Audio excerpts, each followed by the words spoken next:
Ah, I feel refreshed. My senses are sharp.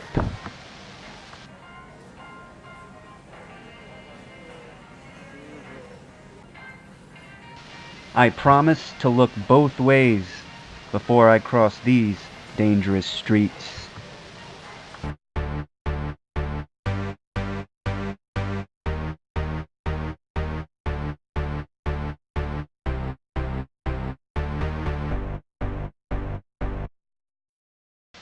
Piece by piece, clue by clue, I will figure this out.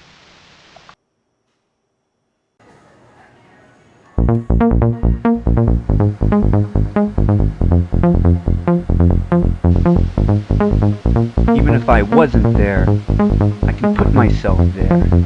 I can picture the knights and the happenings and all those involved. I can see their faces, hear their voices. That's how you do it. That's detective work.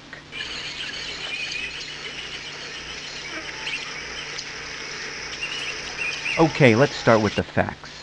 I remember reading in the newspaper about the attractive brunette survivor whose name was Laura, and she had traveled to Penn Station via taxi cab with a group of her friends who she had met up with at a party earlier on that night.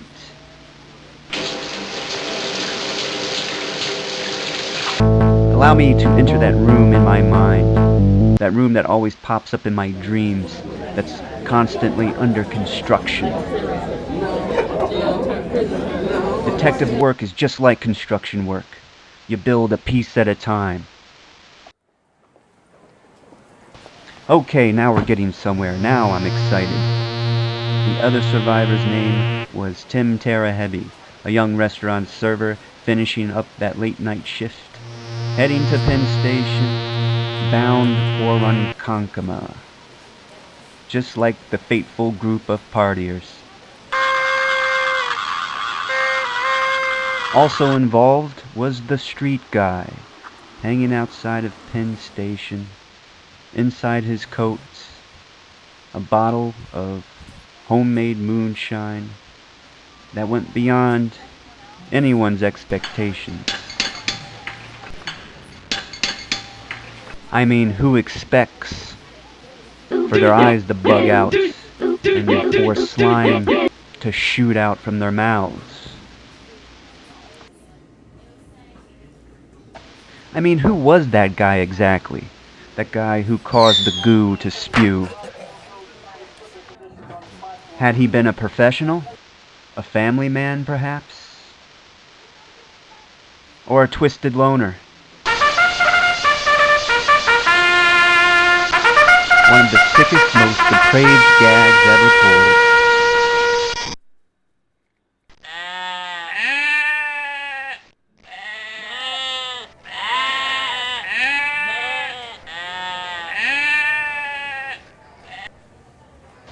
Laura, the attractive brunette survivor, was traveling that night with her ex-boyfriend at the time, whose name was Brandon, and he was along with his best pals named Paul and Jason.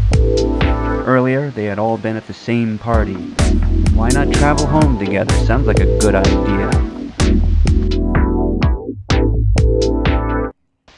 And of course, Tim Tarahebi, waiting for his train, also going to Ronkonkoma.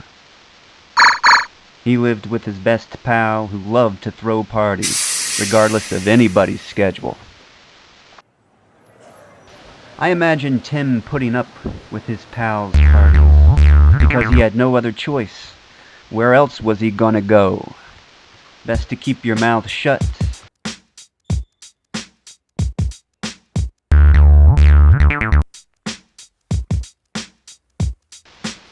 Coexistence certainly isn't a walk in the park every day. No, sir. It's all about compromise. Best to keep a smile on your face. Sometimes it's the only way.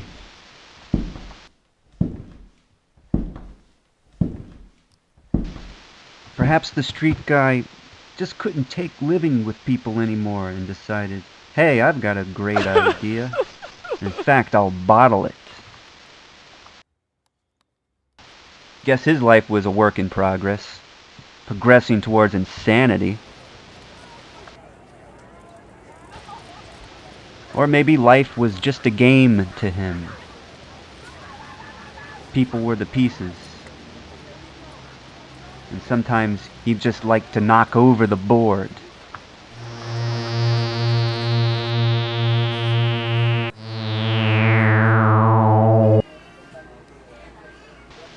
Okay, time to focus. I can picture this street guy.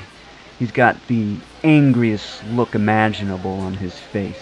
His eyes are bloodshot. His cheeks have 3 days stubble.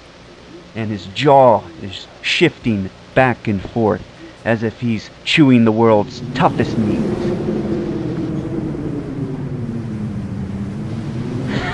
I like it, I like it. I'm in the room. It's all becoming clear. The sights and the smells.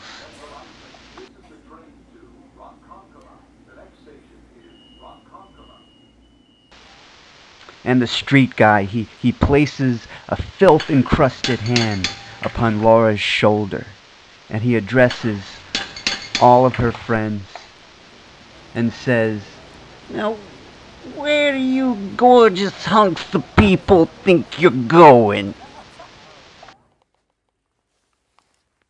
And Brandon, Laura's ex-boyfriend who fancies himself a tough guy, says, "Back off, man." And the street guys reply, "You termites. You termites of mankind."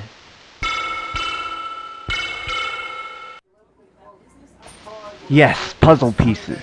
Everything is coming together, slowly but surely. From his army green coat pocket, the street guy takes out an ornate pint of mysterious moonshine. The pint is offered by the street guy to Laura. He says, "A gift. It's a gift to the prettiest one of them all."